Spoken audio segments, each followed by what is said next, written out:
আসসালামু আলাইকুম ওয়া রাহমাতুল্লাহি ওয়া বারাকাতুহু। আল্লাহর প্রিয় ইমানদার, দিনদার, নেককার, পরহেজগার, মুমিন, মুত্তাকিন, পরিপূর্ণ মুসলমান ভাই ও বোনেরা, আপনারা যারা আমাকে দেখতে এবং শুনতে পাচ্ছেন, সবাইকে আমি আমার হৃদয়ের পবিত্র ভালোবাসা এবং আন্তরিক অভিনন্দন জানাই। আল্লাহ তাআলা রব্বুল আলামিনের পবিত্র রহমত মুবারকে, তার প্রিয় হাবিব মুবারক, আমার জীবনের নবী হুজুর সাল্লাল্লাহু আলাইহি ওয়াসাল্লামের পবিত্র রহমতের, তরিকতের, সম্মানের, মর্যাদাময় মহাব্বত মুবারকে এবং আমার মুর্শিদ কিবলা পবিত্র উসিলা মুবারকে আপনাদের সহ সকল সৃষ্টির নেক দোয়ার বরকতে ইনশাআল্লাহ আল্লাহ তাআলা রব্বুল আলামিনের পবিত্র দয়ার মুবারকে, রহমত মুবারকে আমি দেশ প্রধান হতে এসেছি।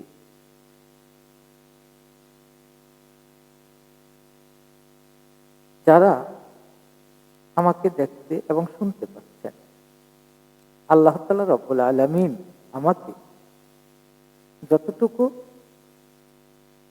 তার দয়ার মুবারকে বলার মতো, বোঝানোর মতো সুযোগ দান করবেন, ঠিক ততটুকুই বলা এবং বোঝানোর মতো আমি সুযোগ পাব ইনশাআল্লাহ। এই কথাটা শোনার পর যে আমি দেশ প্রধান হতে এসেছি, সকলেই একটু স্তম্ভিত, বিচলিত এবং বিতর্কিত প্রশ্নের মুখোমুখি হতে পারে। কেননা হঠাৎ কেউ এসে এরকম কথা বললে একটু আলাদা চিন্তার, বিশ্লেষণের পাতা অবশ্যই খুলে যায়। যাক, সেটা নিয়ে আমি এখন কিছু বলবো না। এই বিষয়গুলো আল্লাহ তাআলা রব্বুল আলামিনের দয়া পেলে সামনে সবিস্তারে, খোলসাভাবে, পর্যায়ক্রমে, ধীর স্থিরভাবে বলার মতো আল্লাহ তাআলা সুযোগ করে দেবেন ইনশাআল্লাহ।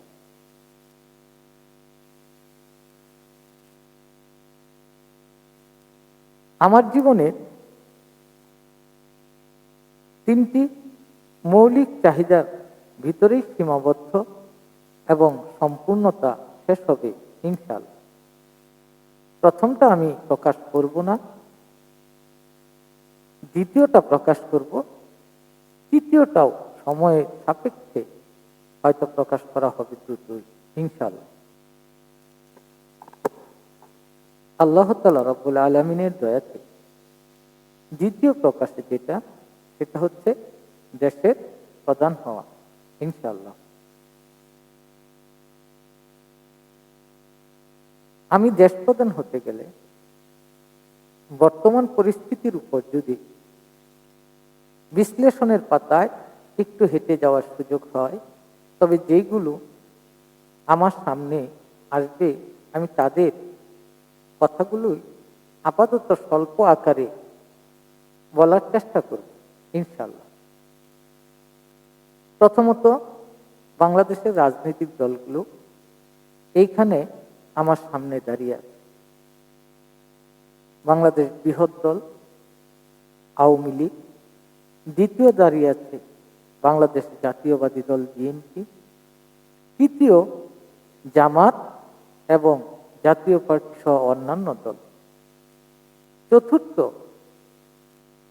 এখন আছে বর্তমান সময়ে বাংলাদেশের রাষ্ট্র পরিচালনাকারী সম্মানিত উপদেষ্টা মণ্ডলীগণ এবং বাংলাদেশের বুদ্ধিজীবীগণ, এই 5টা স্তরের সাথে, এই 5টা শক্তির সাথে, এই 5টা পরিস্থিতির সাথে আমাকে পর্যায়ক্রমে প্রতিযোগিতার মাধ্যমে এগিয়ে যেতে হবে ইনশাআল্লাহ। যেহেতু এই 5টা দলই একটি বৃহৎ পরিষদ, বৃহৎ চিন্তাভাবনা এবং বৃহৎ শক্তির সাথে আমার মোকাবেলার মানদণ্ড তৈরি করে তাদেরকে পিছনে ফেলে আমার দেশের যে প্রধান চেয়ার, দেশ প্রধান, সেটাকে দখলে আনতে হবে ইনশাআল্লাহ।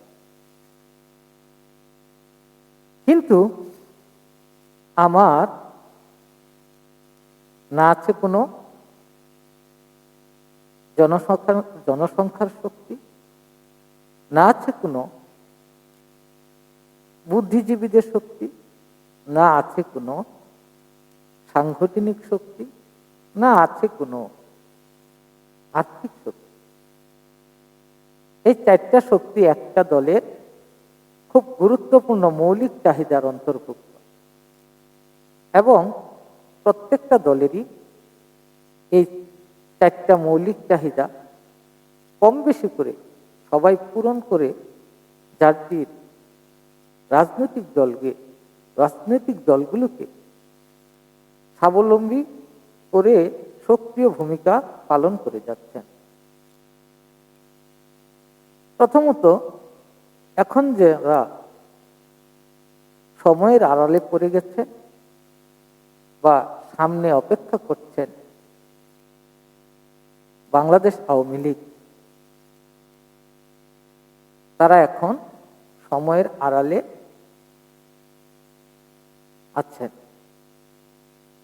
সময়ের প্রকাশ্যে আছেন বাংলাদেশ জাতীয়বাদী দল বিএনপি এবং বাংলাদেশ জামাতে ইসলাম, বাংলাদেশ জাতীয় পার্টি এবং অন্যান্য দল, এবং আছেন বুদ্ধিজীবীগণ, মিডিয়া ব্যক্তিত্ব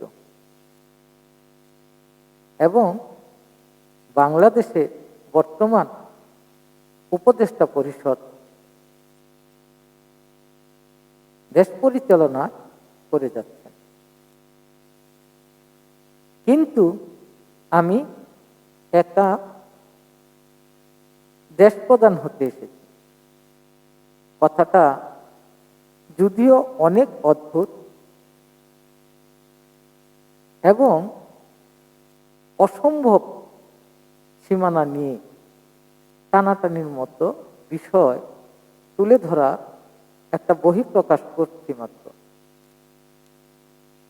বাস্তবিক বা বাস্তব চিন্তা চেতনা থেকে এই কথাটা অসম্ভব হবে বা ভাববে, এটা স্বাভাবিক পর্যায়ে হতে পারে, কিন্তু আমার কাছে এটাই বাস্তবতা, এটাই স্বাভাবিক এবং এটা খুব সহজ পন্থা অন্তর্ভুক্ত।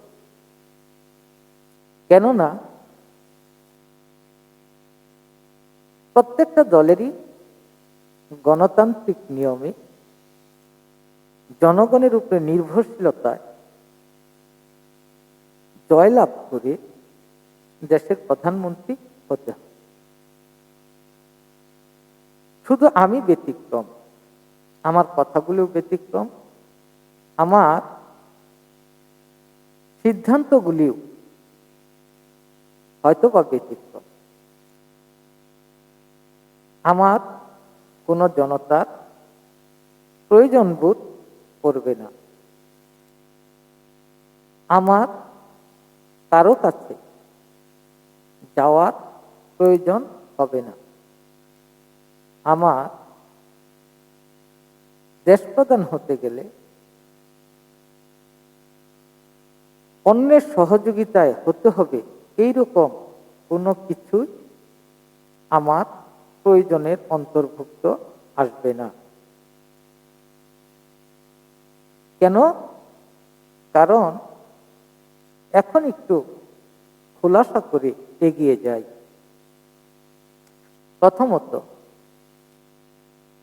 আমাদের দেশ স্বাধীন হওয়া থেকে এই পর্যন্ত যতটি বছর পেরিয়ে গেছে, পর্যায়ক্রমে হেঁটে হেঁটে পরিস্থিতির মোকাবেলায় এবং বাস্তবতার নির্মম কষাঘাতের মধ্য দিয়ে এত বছরে আমাদের দেশের রাজনীতিবিদেরা যে উপহার এই দেশকে দিয়েছেন, সেই উপহার নিয়ে কিছুটা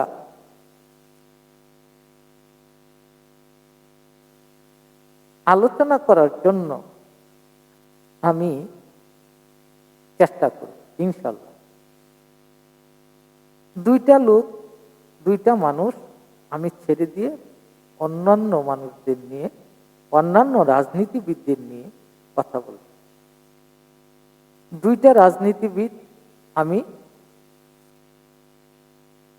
তাদের নিয়ে কথা বলার মতো আমার কাছে কোনো প্ল্যাটফর্ম অথবা তাদেরকে প্রশ্নবিদ্ধ করার মতো আমার কাছে তেমন কিছু নেই। তাই সেই দুইটা মানুষ, সেই দুইটা রাজনৈতিক ব্যক্তিত্ব, তাদের নিয়ে আলোচনা করা সম্ভব নয়। তবুও ক্ষুদ্র পরিসরে তাদের কথা বলছি। একজন হচ্ছে বাংলাদেশের স্বাধীনতার যিনি প্রধান, বাংলার মহানায়ক বঙ্গবন্ধু শেখ মুজিবুর রহমান। আরেকজন হচ্ছে এই বাংলাদেশের আদর্শিক নেতা, আদর্শবান নেতা, শহীদ প্রেসিডেন্ট জিয়াউর রহমান। আমি এই দুইজন মহান ব্যক্তিত্বদের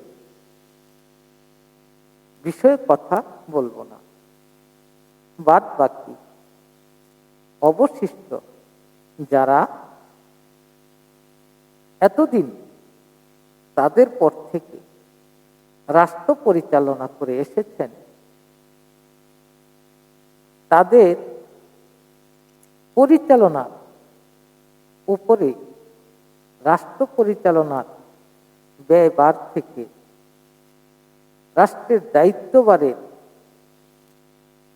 মর্যাদা থেকে, কর্ম থেকে, বাস্তবতা থেকে আমি কিছু বিশ্লেষণ করব, খুব ক্ষুদ্র এবং স্বল্প আকার।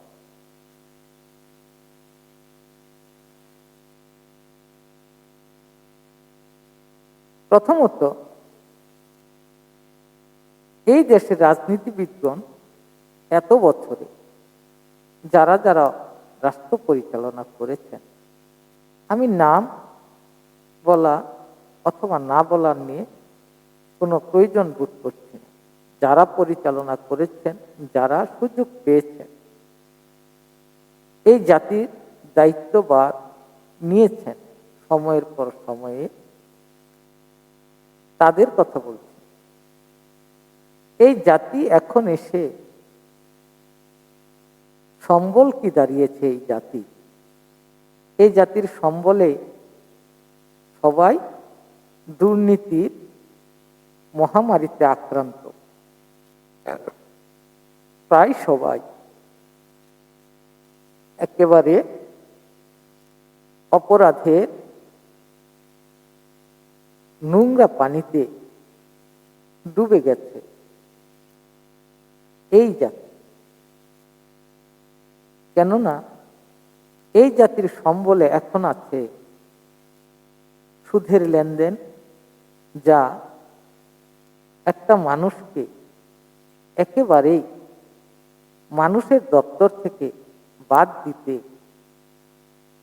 মানবতার পথ থেকে বাদ দিতে যে বিরূপ প্রতিকার সৃষ্টি করে, সেই নিকৃষ্টতম সুদের সাথে আমরা হাবুডুবু খাচ্ছি, ডুবে যাচ্ছি এবং মৃত্যুবরণ করছি।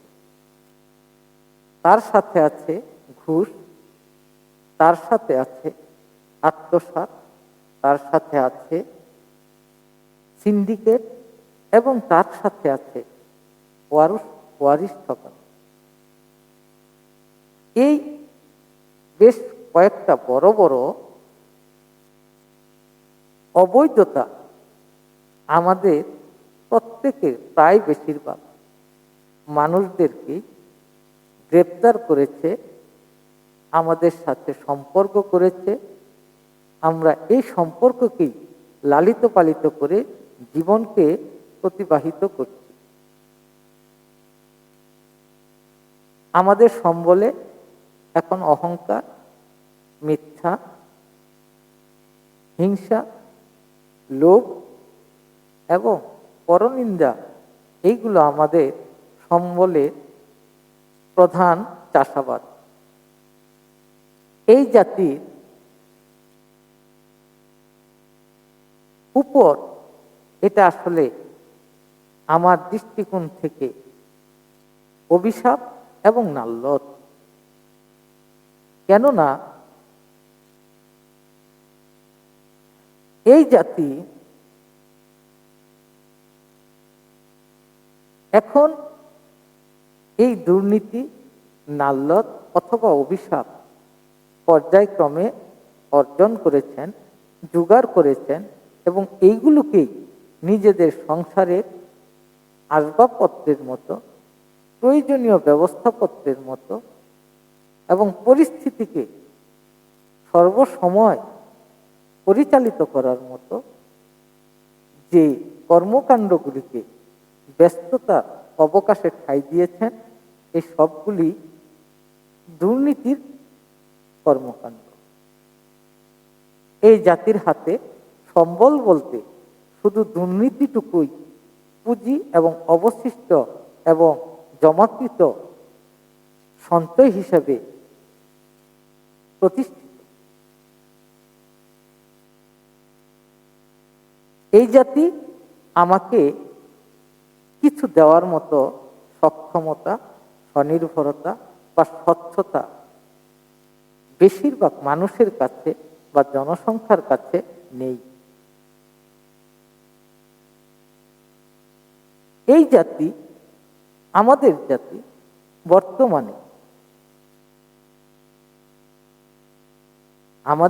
বর্তমানে যে কথাগুলি বললাম, অবৈধ আত্মসাৎ, হিংসা, লোভ, হক ঠকানো, পরনিন্দা, সুদ, ঘুষ, সিন্ডিকেট এবং ওয়ারিশ ঠকানো, এই প্রত্যেকটা বিষয়ই আমাদেরকে একেবারে সর্বস্তরে গ্রাস করে ফেলেছে। কিন্তু এইগুলো কোনোটার আমার প্রয়োজনের অংশ বিশেষ নয়, বা এইগুলো আমি কখনোই স্পর্শ করব না। তাহলে এই জাতি আমাকে দেওয়ার মতো আসলে কিছুই অবশিষ্ট নেই। যা আছে, যা তাদের পুঁজি এবং সম্বলে প্রতিষ্ঠিত, সঞ্চয়ে জমাকৃত, এগুলো সবই অবৈধতার ফসল হিসেবে বিদ্যমান। এই জাতি দুর্নীতির চাষাবাদে সবচেয়ে সক্রিয় ভূমিকা পালন করেছে এবং মিথ্যাকে সবচেয়ে শক্তিশালীভাবে বহন করছে। তাই এই জাতির কাছ থেকে আমার আশা করার মতো কোনো অবশিষ্ট কিছু নেই। এর জন্য আমি একা এসেছি এবং আমার বাস্তবতা এইটুকু আমার দখলে আছে ইনশাল্লাহ, যে আমি সবাইকেই, প্রায় সবাইকে তাদের জায়গা থেকে তাদেরকে সরিয়ে দিয়ে আমি মূল্যবান চেয়ারটুকুকে নিজের করে নেব। এই জাতি সক্ষমতা এবং স্বনির্ভরতা দিয়ে আমাকে রুখে দিতে পারবে, এটা আমার বাস্তবতার কাছে অবাস্তব ছাড়া আর কিচ্ছু না। তারা আসলে পারবে না। সংখ্যা যতই বেশি হোক, তাদের কাছে এটা এখন অসম্ভব। কিভাবে? যেহেতু এই দেশে আওয়ামী লীগের মতো অনেক শক্তিশালী একটা দল আছে, বিএনপির মতো অনেক শক্তিশালী একটা দল আছে, জামাত এবং জাতীয় পার্টির মতো অন্যান্য শক্তিশালী দলেরা আছে। এরপরেও বর্তমান উপদেষ্টা মণ্ডলী যারা দেশ চালাচ্ছেন তারাও আছে। কিন্তু আমার বাস্তবতা বলে এদের কেউ তাদের শক্তি এবং সামর্থ্য দিয়ে আমাকে আটকাতে, ব্যর্থতা ছাড়া আর কিছুই কুড়াতে পারবে না। আমাকে আটকানো তাদের পক্ষে সম্ভবই হবে না। আমি একাই এসেছি, এটার পিছনে অনেক যৌক্তিক শক্তি আছে। আমি যে সবাইকে পিছনে রেখে দেব, সেটার পিছনেও একটা শক্তিশালী সত্য আমার কাছে। এবং আমি যে একা এই দেশকে আমার দখলে টেনে নিব, এটার সত্য শক্তিও আমার কাছে ইনশাল্লাহ। শুধু তাই নয়, কূটনীতিক দিক থেকে আমার যে পার্শ্ববর্তী রাষ্ট্রগুলি আছে তাদেরকেও আমি অনেক পিছনে ফেলে দেব। এটা আমার বাস্তবতা।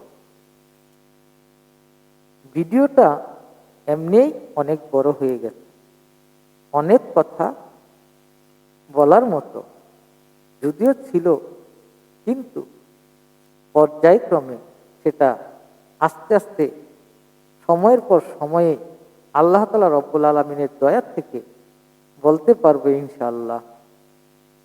আজকে শুধু এটুকুই বলে যাই যে আমি একা আল্লাহর দয়ার মুবারক থেকে, তার প্রিয় হাবিবের পবিত্র তরিক মুবারকে, আমার মুর্শিদ কেবলার পবিত্র উসিলা মুবারকে, সকল সৃষ্টির নেক দোয়ার বরকতে ইনশাআল্লাহ আমি একা দেশ প্রধান হতে এসেছি। এবং আমার বিরোধী প্রতিপক্ষ শক্তিশালী বর্তমানে 4টা সংগঠন, যাদের জনবল শক্তি, বুদ্ধিজীবী শক্তি, সাংগঠনিক শক্তি এবং আর্থিক শক্তি প্রবল, বিশাল এবং বিস্তারিত সক্ষমতা, অংশীদারিত্ব, অনেক বড় ক্ষমতা, অনেক বড় বড় ক্ষমতা সেই সব সংগঠনদের, সেই সব দলের কাছে সম্বলে প্রতিষ্ঠিত আছে। আমি পর্যায়ক্রমে এই দলগুলির কথা, এক এক দলের কথা এক একভাবে এক এক ভিডিওতে হয়তো বলবো ইনশাল্লাহ। আমি আমার দেশে সবগুলি বিবেচনার বিষয়ই আমার ভিডিওতে আপনারা শুনতে পাবেন এবং আমার বিশ্লেষণগুলোকে আপনারা খুব ভালো করে বুঝতেও পারবেন এবং আমি সকলকে বুঝিয়ে সবার সামনে থেকে প্রকাশ্যভাবে আমি এই দেশকে আমার দখলে নিব ইনশাআল্লাহ। আল্লাহ পাক আমাদের সকলকেই তার পবিত্র দিনের উপর পরিপূর্ণভাবে কায়েম এবং দায়ীম রাখুন, আওয়াল হইতে আখের পর্যন্ত ইনশাআল্লাহ। আপনারা সবাই ভালো থাকবেন, আমার জন্য দোয়া করবেন। আমি আপনাদের সকলের জন্য দোয়া করি। ফি আমানিল্লাহ।